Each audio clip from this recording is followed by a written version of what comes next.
오늘 저희가 다뤄야 될 것은 공명과 서무결, 경애와 자비로서의 믿음이라고 하는 주제인데요. 이것은 이제 이 세상에 존재하는 모든 사물들, 물질로 이루어진 거든, 사람도 마찬가지로 물질로 이루어져 있기 때문에 자기 나름대로의 고유한 결이 있습니다. 그래서 사람이 가진 결을 마음결이라 하고, 또 나무들이 갖고 있는 결을 어, 나무의 섬유결이라고 얘기를 하죠. 그래서 어, 작가가 혹은 그 예술가가 혹은 하느님께서 그 대상에게, 즉 그 물질로 이루어진 사물과 사람에게로 틈입해 들어오기 위해서는 그 사물의 결을 잘 살펴서 그 결과 조응한 그 결과로서 어떤 새로운 창조물이 생긴다라고 볼 수가 있겠습니다. 그래서 우리의 삶이라고 하는 것은 우리의 어떤 의지만으로 이루어지는 것이 아니라 우리를 이끌어 가시고자 바라시는 그분의 결과, 또 내가 성장 과정을 통해서 여러 가지 경험을 통해서 또 다른 이유로 내 나름대로 고유하게 주어져 있는 마음결이 서로 만나서 나의 삶이 구성되고 이루어지고 실현되는 것이 아니냐라고 보는 거예요. 그래서 어느 일방의 노력만으로, 어느 일방의 힘만으로 우리의 삶이 꾸려지지 않는다. 또 악기를 만들 때에도 그 악기가 그 장인의 손결뿐만 아니라 남의 결이 충분히 존중되는 과정에서만이 좋은 악기가 만들어질 수 있다라고 하는 측면을 마틴 슐레스케가 이야기를 하고 있는 것입니다. 그럼 본문으로 들어가서 좀 더 살펴보기로 하겠습니다. 이 큰 주제는 진화냐 작도냐 이렇게 이런 거예요. 그 작도라는 우리가 좀 더 성장을 해서 무언가를 이루기 위해서 성장하려면은 나름대로의 어떤 그 청사진이 필요하죠. 그 청사진에 해당되는 게 작도일 수 있겠고요. 근데 우리가 미리 그려 놓은 청사진대로 우리의 삶이 이루어지지 않죠. 그것에 저항하는 어떤 그 삶의 제반 요건들이 있습니다. 그래서 그리고 그 사람 나름대로의 고유한 성정이라는 게 있죠. 그래서 이 두 가지가 만나서 예상치 못했던 미리 예기치 못했던 방향으로 우리의 삶이 미끄러져 나가죠. 그러면서 성장하고 발전하고 나아가는 것을 우리는 진화라고 이야기할 수도 있겠습니다. 여기서 마틴 술레스케는 바이올린을 만드는 작업 자체도 일종의 창조 행위인데 그 바이올린을 만드는 작업이 창조 행위가 되기 위해서는 다른 말로 표현하면 공장에서 기계로 바이올린을 10대, 20대, 100대, 1000대를 대량으로 찍어내는 경우에는 어떤 설계에 의한 틀림없는 결과를 기대하기 때문에 그것은 창조행위라고 말하지 않아요. 생산은 되겠어요, 생산. 그래서 창조행위는 그 바이올린을 만드는 마이스터의 의도와 그 바이올린의 소재가 되는 나무의 결이 서로 조응해야만이 예기치 못하던 변동수를 통해서 예전에 경험하지 못했던 새로운 것들이 창조되기 시작한다. 새로운 악기가 창조되기 시작한다. 새로운 우리의 삶이 창조될 수 있다라고 이야기를 하는 것입니다. 실제로 우리가 그 청사진을 그리고 어떤 작업을 할 때 그 청사진대로 이루어지리라고 생각하는 것은 일종의 관념에 불과하다는 거예요. 실제로 우리는 생각한 대로 그대로 이루어지는 경우는 현실 세계에서는 있을 수 없다라는 것이죠.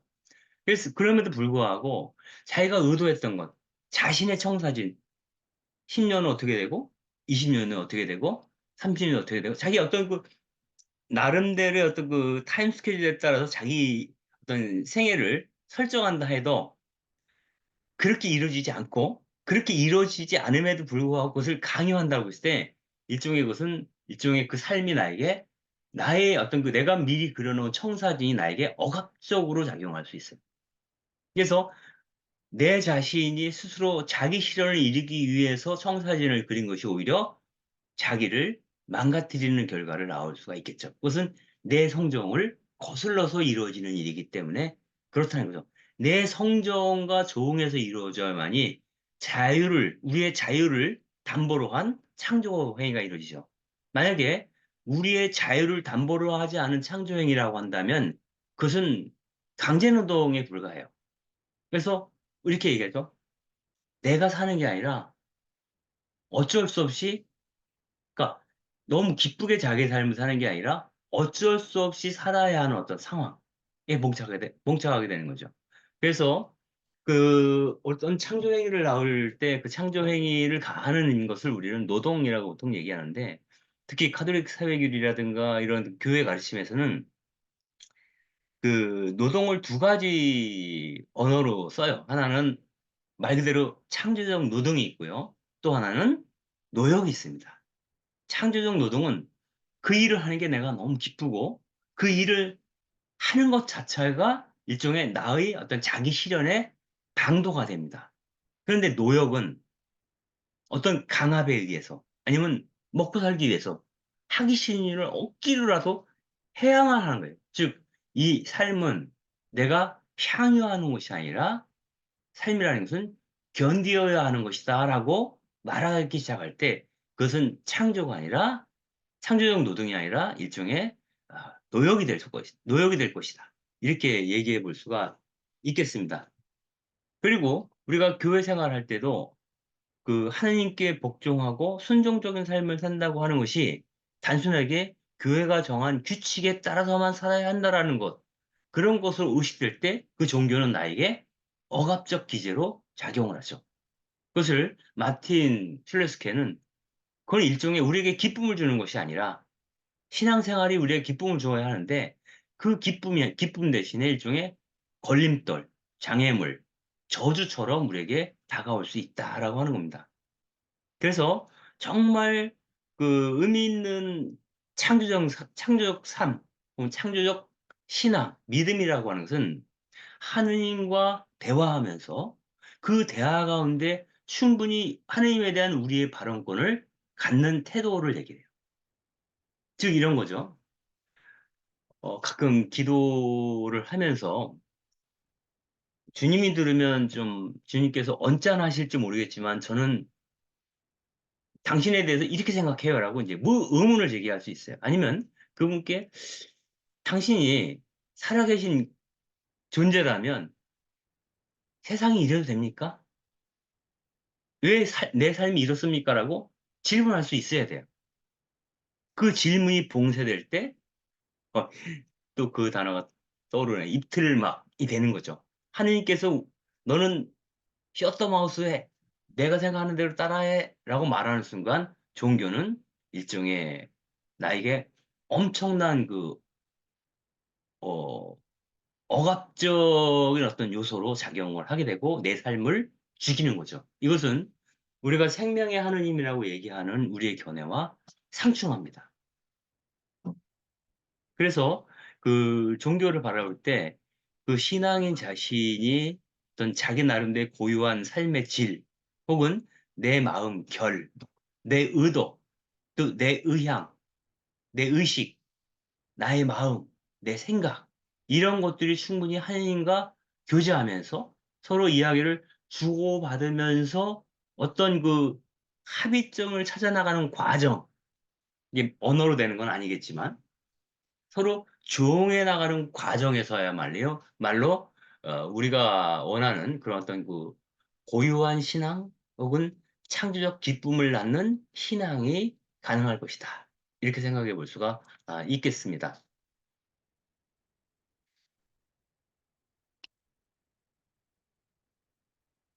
그 우리가 하느님에 대해서 생각할 때 예전에는 하느님을 일종의 이 우주를 창조하신 모든 사물과 인간을 창조하신 설계자다. 이렇게 얘기를 했어요. 그런데 그러한 견해 위에서 보면은 그런 생각을 당장 해볼 수가 있어요. 그분이 정말 설계자라면 또 설계자임을 강조하고 있다면 아마 이 세상이 창조된 이후에 이 세상의 어떤 그 모습들을 보게 되면 마음에 무척 들지 않을 거예요. 당신이 생각했던 대로 이 세상이 흘러가지 않습니다. 아마도 그러한 어떤 그 상황을 이렇게 보여주기라도 하듯이 그 창세기에 보면 그런 얘기가 나오죠. 그 아담과 첫 인간이었던 아담과 하와도 너무너무 이쁘게 하나님께서 너무 좋다, 굿이라고 하면서 창조하셨지만 그가 하나님의 의향을 거스르게 되죠. 그래서 에덴이라는 동산에서 쫓겨났다, 이렇게 얘기를 해요. 또 시간이 얼마간 지나가서는 그 인간이 너무나 타락을 해서 더 이상 하나님께서 눈 두고 볼 수가 없게 돼요. 그래서 대홍수를 내려서 많은 인간을 쓸어버리죠. 노아의 일가족을 빼고 나머지는. 그렇다면은 하느님은 설계자로서 점수를 얼마나 줘야 될까요? 설계가 잘못됐거나, 그죠? 설계가 잘못됐거나, 실제로 설계한 대로 당신도 이 세상을 창조하지 못했던 것은 아닌가. 이렇게 반문할 수 있잖아요. 이런 질문을 하면은 당장 하느님의 전능성, 완전함, 이런 것들이 다 훼손되는 거예요. 그런데 마틴 슬루스케는 아니다, 그런 방식으로 이 세계는 창조가 되지 않았다라고 얘기를 하는 거예요. 하느님은 이 세상을 창조할 때 예술가의 마음으로 창조하셨다라고 얘기를 합니다. 예술가의 마음으로 창조하였다라고 했을 때는 예술가들이 작품 만들 때 처음에 의도했던 것을 의도했던 것 그대로 모사하듯이, 아니면 뭐 3D 프린터인가요? 뭐 이런 거로 찍어내듯이 이 세상을 창조하시지는 않았다는 거죠. 그래서 그 그러므로 이 세상이 당신의 의도와 다른 식으로 흘러간다 해도 그것을 경악해 하거나 혹은 틀려먹었어라고 말하지 않게 되는 거죠. 매 순간순간 하느님 자신도 당신에게 닥쳐오는 이 세계의 현실에 대해서 마주서서 조응하면서 계속적으로 창조를 해나가신다라는 거예요. 즉, 하느님의 창조는 태초에 한 번 유일회적으로 이루어진 사건이 아니라 태초에 그 창조 사건이라는 것은 시동을 건 거죠. 자동차 시동을 걸어요. 그리고 자동차를 운전해 가다 보면 새로운 풍경들이 계속 나타나죠. 그 새로운 풍경들 안에서 당신이 무엇을 어떻게 느끼고 어떻게 대응하고 어떻게 당신의 말을 전할 것인가를 거듭새삼 고민하게 되죠. 그러면서 어찌 보면 그 인간에게도 하느님의 모습은 거듭새삼 그 진행 과정에서 새롭게 자각되는지도 모르겠어요. 아, 하느님이 이런 분인가 하였더니 다시 보니 저런 분이기도 하구나 라는 생각을 해볼 수가 있겠죠. 그러면서 서로에 대한, 인간은 하느님에 대한, 하느님은 또한 당신의 피조물에 대한 어떤 그 견해와 생각, 이런 것들이 조금씩 바뀌게 되는 거죠. 조정되는 거죠. 그리고 더 넓어지고 더 깊어지게 될지도 모르겠어요.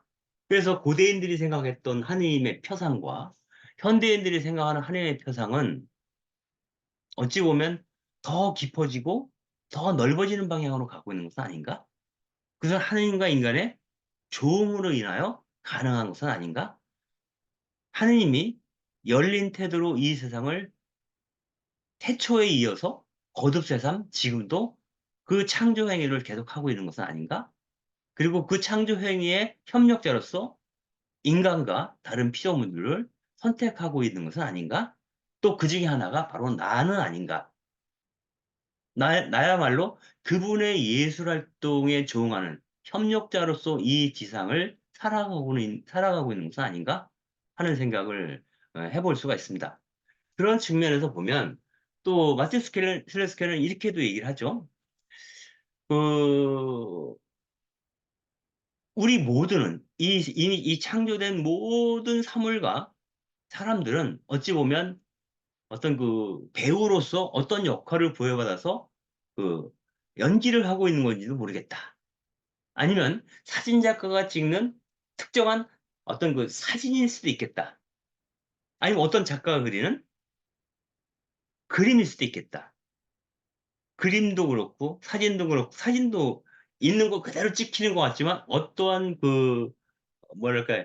각도에서 찍느냐에 따라서 같은 그 장면이 굉장히 다른 느낌으로 다가오잖아요. 사진이라는 것도. 사진은 액면가 그대로 복사하는 거랑은 달라요. 그런 측면에서 본다면 우리 자신이 하느님의 예술 작품이고 우리는 나를 하나의 그 예술 작품으로 그 내 스스로 나의 삶을 그 창조해내고 있는 주체가 아닌가 하는 생각을 해볼 수 있겠습니다. 그렇게 되면 내가 하느님의 예술 작품이라는 생각을 하게 되면 나뿐만 아니라 다른 하느님의 피조물, 동료 인간들이죠. 그 모든 사람들 역시 유일하고도 독특한 그 사람만의 예술 행위를 하고 있는 사람은 아닌가? 이런 생각을 해볼 수가 있겠습니다. 그렇게 되면 그 사람들이 이렇게 바라고 있는, 그 사람들이 드러내고 있는 그 언어와 태도와 성정과 모습, 이 모든 것이, 어, 저럴 수도 있네? 새롭게 보이는 거죠. 그리고 그들의 음성에 어, 세밀하게 반응하게 됩니다. 밀어내지 않고 그럴 수도 있겠다라는 생각을 조금씩 해보기 시작해요.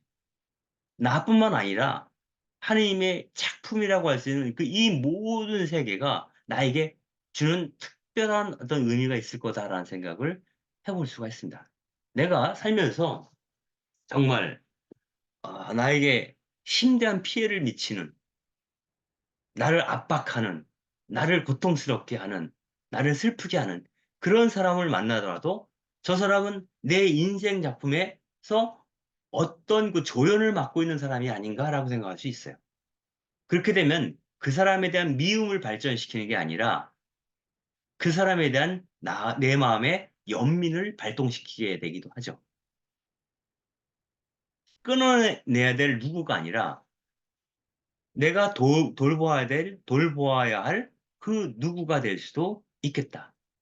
그 돌보아야 할 이라는 말을 하게 된 것은 하느님은 자비하시니 또한 하느님의 모상성을 닮은 나 역시 내 마음에 자비가 가득하니 그를 바라볼 때 정말 밀어내야 될 사람이 아니라 품고 바꿔내야 될 사람으로 달리 생각해 보게 되지 않을까? 그 여지가 점점 넓어지지 않을까? 이런 생각을 해볼 수가 있겠습니다.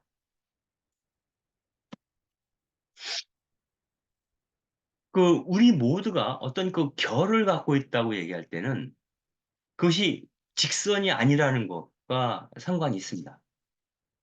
여기서 마틴 슬레스케는 다른 책에서도 여러 가지 여러 번 거듭해서 얘기를 하고 있는데 이 세상에 직선은 없다라고 해요.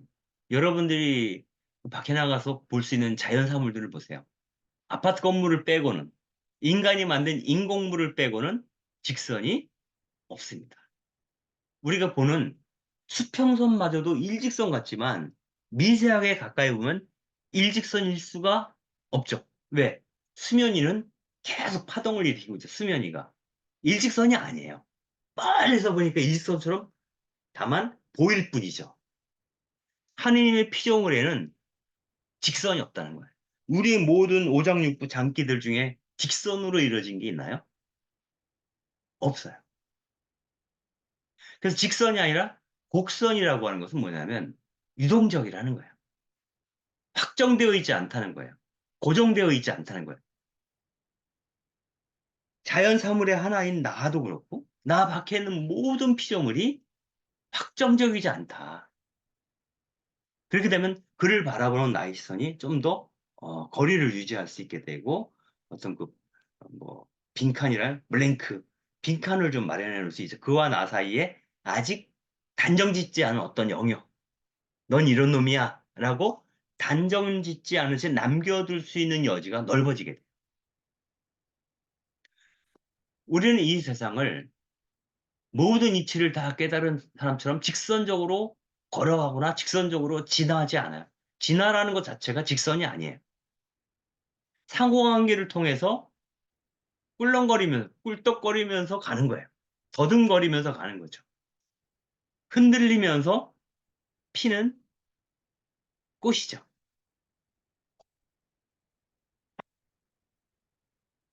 만약에 우리가 그 만든 사물 중에 우리 집에도 이렇게 보면은 이 책장도 그렇고 다 직선이에요.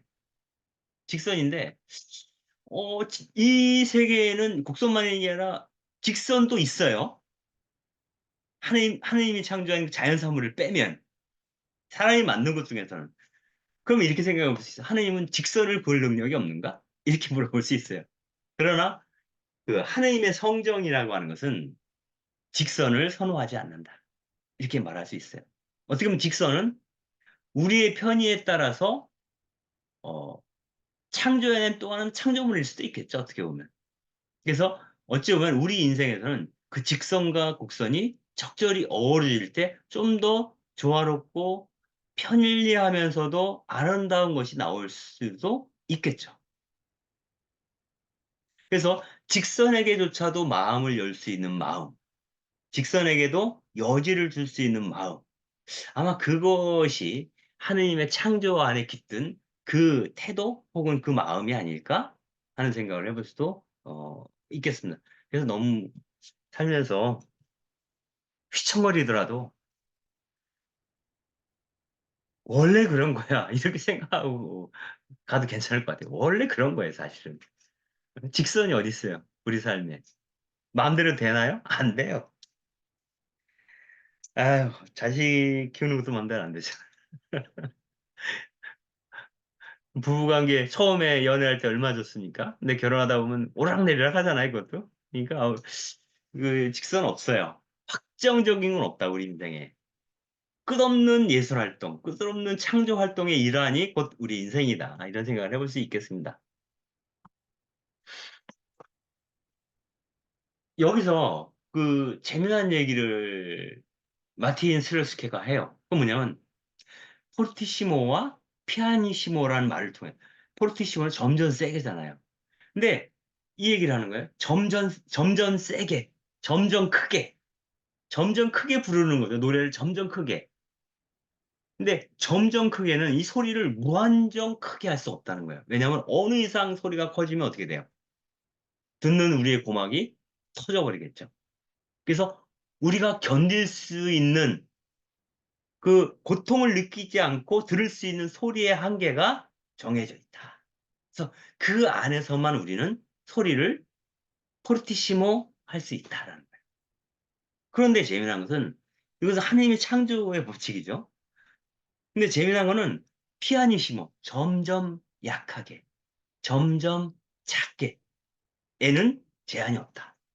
그러니까 아무리 작게 해도 우리가 통증을 느끼는 통점이 없어요. 그래서 거의 들릴락 말락 할 정도로 소리가 작아지다가 침묵 속으로 들어간다 해도 침묵 자체, 무음 자체도 뭐 1에서 1000까지, 만까지, 억대까지 아마 층위가 있을 것 같아요. 완전한 침묵부터, 제로 베이스부터. 근데 그걸 측정할 수가 없어요. 그리고 그 엄청난 고요 속으로 들어가게 되면 어떤 장엄함이 있어요. 물론 포르티시모에도 어느 순간에 장엄함이 있지만 이 피아니시모에는 그 끝간데 없는 장엄함이 있는 거예요. 침묵의 한계를 정할 수 없기 때문에. 이렇게 강의를 하다가 잠깐 침묵을 하면 느낌이 특별하죠. 그래서 포르티시모에 대해서 우리는 새롭게 바라볼 필요가 있다. 즉, 무한정 자기를 확대하고자 하는 노력. 이것은 일종의 그 암적인 것이고 병적인 그런 성장이라고 마틴 수레스케는 얘기를 해요. 그것은 우리의 두려움과 탐욕, 두려움이란 건 그거죠. 이러다가 끈 떨어진 년이 되는 거 아니야? 이러다 굶어 죽는 거 아니야? 이러다 뭐 이런 자기가 아주 위축될 것, 무화될 것에 대한 두려움이죠. 생존 불가능성에 대한 두려움이죠. 그래서 뭐라도 하나 갖고 있어야 하는 거예요. 계속. 그러다 보면 이게 늘어나죠. 점점 많아지면 더 갖고 싶어져요. 그때부터는 두려움의 영역이 아니라 탐욕의 영역으로 넘어가는 거예요. 그래서 탐욕이라는 것도 역시 끝이 없어요. 뭐 재벌들이 돈이 없어서 먹고 살기 사는데 부족함이 있어서 그렇게 더 많은 돈을 벌기 위해서 부심하는 게 아니잖아요. 그 잔고가 쌓이는 것에 대한 욕구, 욕망은 끝이 없다라는 거예요. 그래서 그 너희 욕망, 그 포르티시모의 확장성에 대해서 일정하게 통제를 가하는 거. 너희들이 계속 그 소리를 키우다 보면 네 고막이 터질 거야. 라고 다짐을 경고하는 자가 바로 예언자이고 이 세상을 존속시키기를 원하는 지속 가능한 사회로 가기 위해서 발언하는 예언자라고 볼 수 있죠. 또 그러한 발언을 하는 사람들을 우리는 의인이라고도 이야기를 합니다.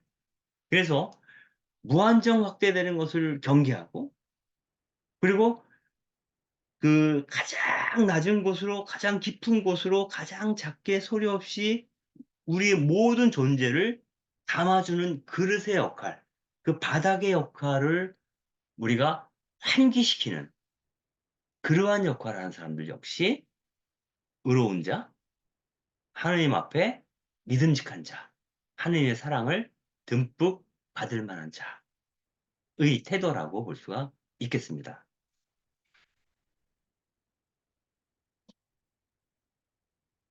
그래서 우리는 이 세상에, 나 밖에 있는 세상에 대해서 혹은 나 자신에 대해서 역시 의의를 요구해야 된다. 하느님께서 제안하신 것에 대해서 이것을 치고 나가기 위한, 즉 바벨탑을 쌓으려는 노력을 통제하려고 하는 그 명령. 그리고 그러한 세계에 대해서 문제를 제기하고 저항하는, 항의하는, 항의하라고 하는 하느님의 어떤 명령에 순종할 필요가 있다. 그게 예언이에요. 그 과정에서 우리는 하느님이 어떤 분이신지 알게 된다는 거예요. 우리가 저항하지 않는 자, 기존의 관성에 그대로 묻어가는 자는 고통받지 않아요. 박해받지 않아요. 그냥 삶에서 찌그러질 뿐. 그런 사람들은 하느님이 인류에 대한 사랑, 사람들의 고통 때문에 스스로 고통받으시는 하느님의 심정을 이해하기 어렵죠. 그래서 결국 하느님의 영광스러운 부분들, 그냥 무사무탈한 부분만 이해해요. 그러니까 하느님께서 우리에게 어떤 안녕을 기대하신다라는 측면만 이해해요. 그럼 하느님의 분노와 하느님의 공의로움과 하느님의 어떤 이 세계에 대한 틀림없는 사랑에 대해서 체험하기가 어렵습니다. 그래서 우리는 우리가 이러한 의로운 일을 하면서 고통받을 때 하느님의 고통에 참여하고 있다는 것을 느끼게 됩니다. 이 과정 자체가 사실은 그분의 요구에 내가 조응하면서 만들어지는 창조의 일환이라고 하는 것을 깨닫게 되는 거죠. 어찌 보면 우리가 거듭새삼 창조될 때 내 안에서 하느님 역시 거듭새삼 창조되고 있는 분인지도 몰라요. 이게 약간 불경한 얘기가 될 수도 있어요. 하느님은 창조되시는 분이다. 우리가 새롭게 거듭날 때마다 하느님도 우리 안에서 거듭나신다. 이게 약간 불경할 수는 있으나 사실은 그렇게 이야기해 주기를 그분께서 원하시는지 몰라요. 나는 너를 통해서 나 역시 젊어지고 싶어. 새로워지고 싶어. 라고 그분께서 우리에게 말씀하고 계시는 것은 아닌가 하는 생각을 해보게 됩니다. 여기서 마틴은 예루살렘의 키릴로스라고 하는 분의 얘기를 전달해요. 그분이 이렇게 얘기하죠. 성령은 우리에게 오시는데 우리를 구원하고 돌보고 가르치고 또 우리에게 권하고 북돋우며 위로하고 깨우치기 위하여 오신다. 이렇게 얘기를 해요. 우리를 돌보고 거듭새삼 우리가 새로워지도록 하기 위해서 성령이 우리 안에 침투하신다라고 이야기하는 겁니다.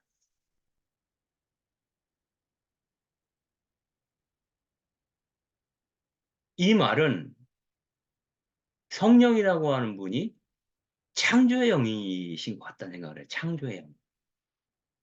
우리가 힘들어하는 것을 다독여주면서 함께 어떤 길을 가자고 다독이시는 분. 그래서 새로운 나로 살기 시작하자고 이야기하시는 분. 아마 그분이 성령이 아닐까 하는 생각을 해보게 됩니다.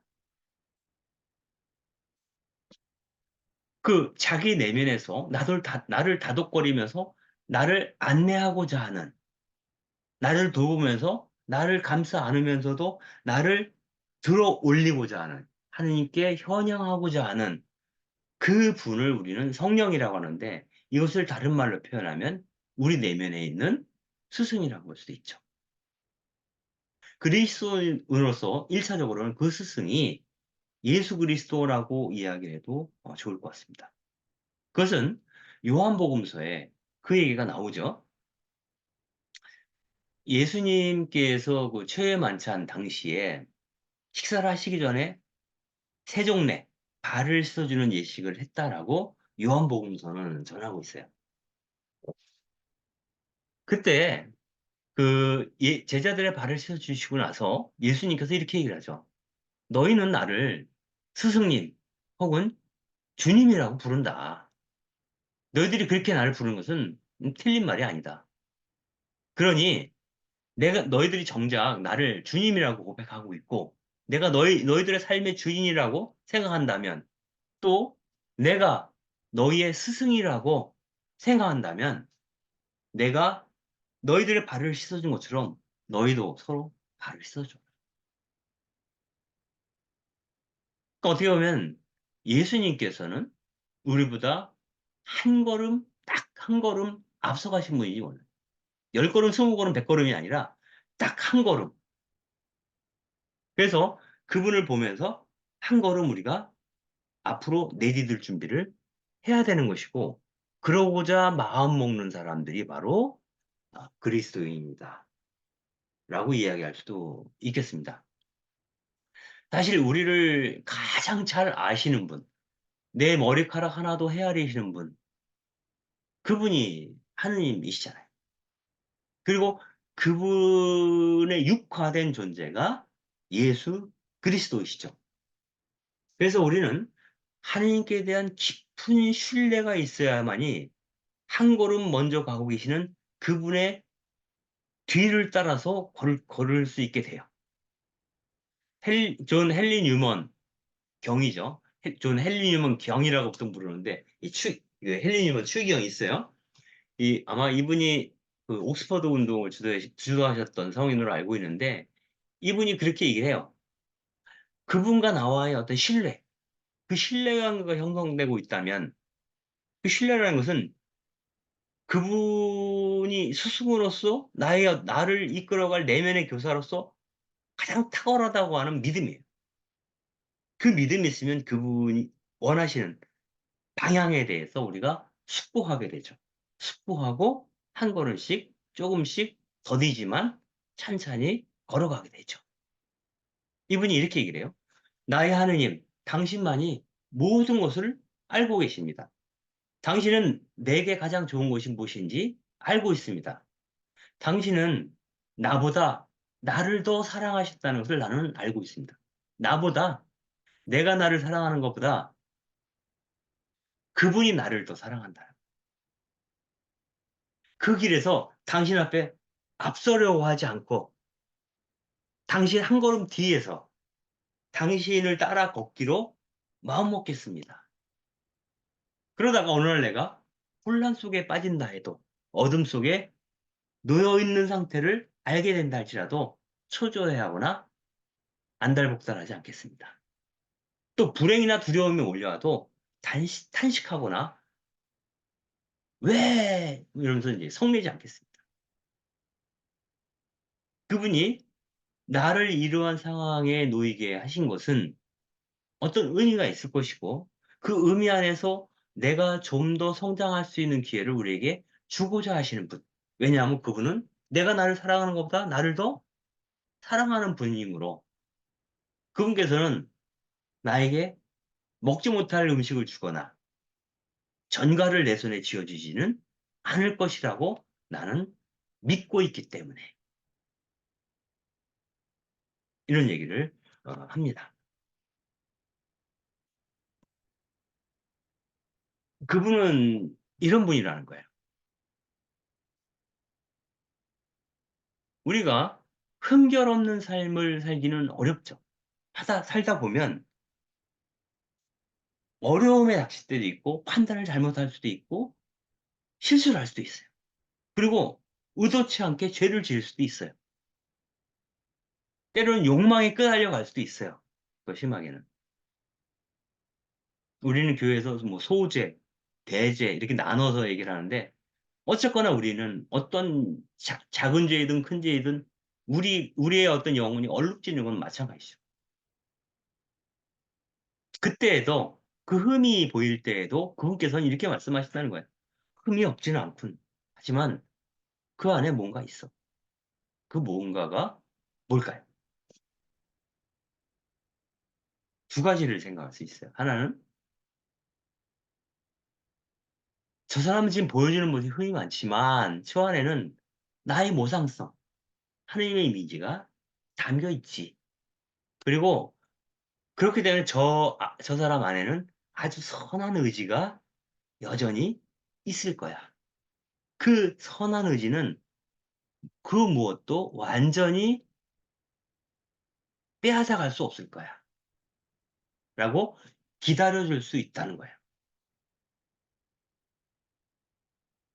그래서 그 사람은 자기의 흠결 안에서, 한계 안에서, 문제 안에서, 상처 안에서, 죄 안에서도 자기 나름대로의 고유한 방식으로 그 선한 의지에서 나오는 소리를 내기 위해서 애쓰고 있는지도 모른다는 거예요.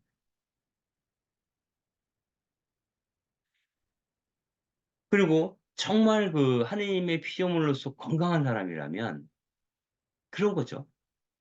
즉, 하느님의 영 안에 살고 있는 사람이라면 무슨 일을 하더라도 이것을 내가 했다라고 말하지 않는다. 이건 내가 한 거야. 이건 내가 한 거야. 내가 한 거야라고 하는 건 이건 내 거야라는 거예요. 내가 한 거야? 내가 했으니까 내 거야. 그렇지 않다는 거예요. 하늘로부터 주어지지 않으면 우리가 할 수 있는 일은 아무것도 없다는 거예요. 그래서 그분의 도우심과 나의 어떤 그 힘이 서로 만나서 이루어진 일이죠. 이를테면 일과 상관없이 다른 식으로 얘기하면 우리가 밥 한 그릇을 먹더라도 이 밥 한 그릇을 내가 먹을 이 밥 한 그릇을 만드는데 농사꾼들만 애를 쓴 게 아니에요. 하늘과 별과 달과 이 우주 전체의 공력을 통해서 농부들을 포함해서 이 모든 사람들의 공로로 인하여 이 밥 한 그릇이 있는 거잖아요. 우리가 하는 일도 표면적으로 내가 한 것일 수도 있으나 따지고 보면 나만이 한 일은 없다라고 합니다. 그리고 내 안에 있는 그분께서 반응해 주셔야 그 일이 성취될 것이다. 라는 생각을 하게 되면 자기 삶에 대해서 좀 더 겸손해지게 되죠. 또 한편 이런 얘기도 합니다. 우리가 살면서 실수도 하고 죄를 지을 수도 있어요. 실패도 하고. 근데 그 과정에서 우리는 무언가를 배우게 된다는 거예요. 그러니까 실패하더라도 실수하더라도 얼룩이지더라도 너무 당황하지 말라. 네가 하느님의 영 안에 살고 있다면 하느님을 또 예수 그리스도를 내면의 교사로 삼고 있다면 우리는 우리가 경험하는 모든 일을 통해서 우리는 무언가 하나씩 배울 게 있을 거야. 배우고 있는 거야.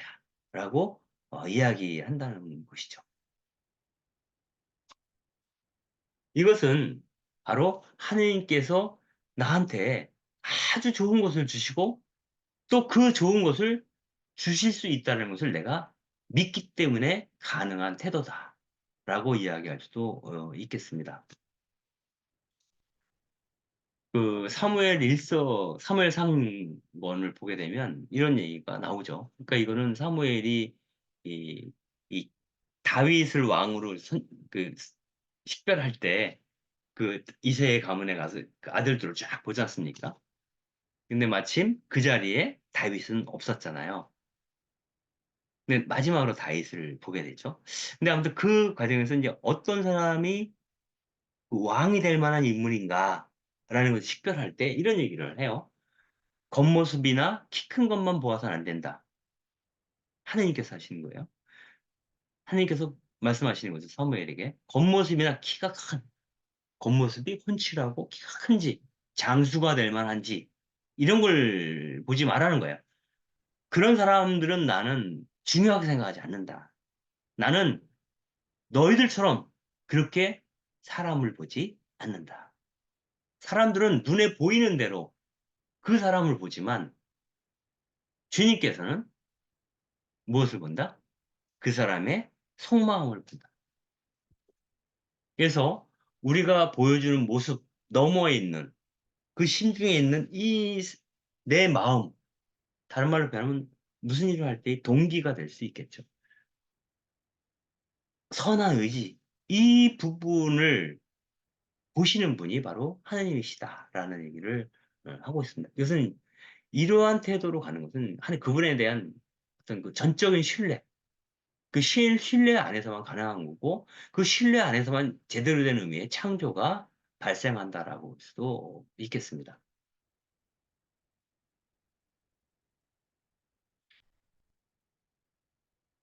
그러니 정말 우리가 힘겨울 때 우리를 위로해줄 거룩한 위로자가 계시고, 우리에게는 내면의 교사가 계시다라는 것을 잊지 말자라고 마틴 슐레스케는 이야기를 합니다. 그분은 아주 우리 가까이 계시고, 우리가 고통을 겪을 때마다 그분 역시 함께 아파하고 계신다. 그걸 잊지 말아라. 그걸 잊지 않고 기억한다면 좀 더 담대하게 이 현실 속에서 딱 그 현실을 돌파해낼 수 있는 것이 아니냐.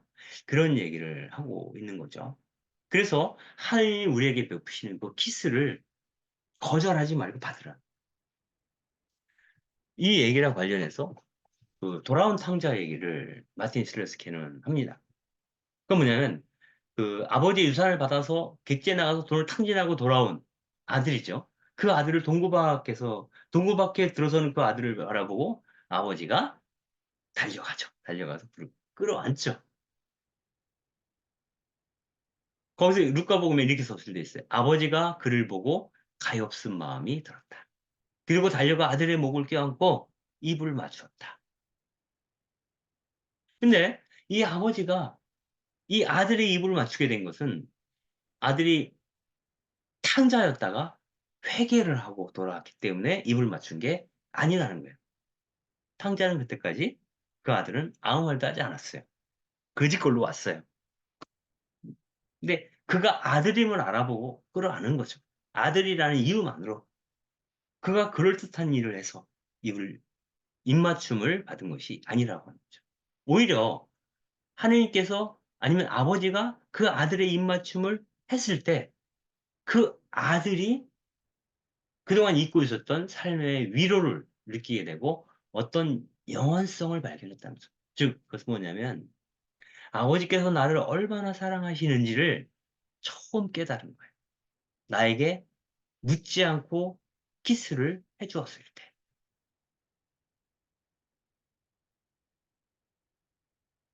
그러므로 우리 자신에게도 스스로를 다그치면서 우리 자신의 나는 싹이 노래라고 부정적인 말을 퍼붓게 되면 내 영혼이 내 안에 계신 그 하느님도 활동하기를 중지하시고 푹 꺼져버린다.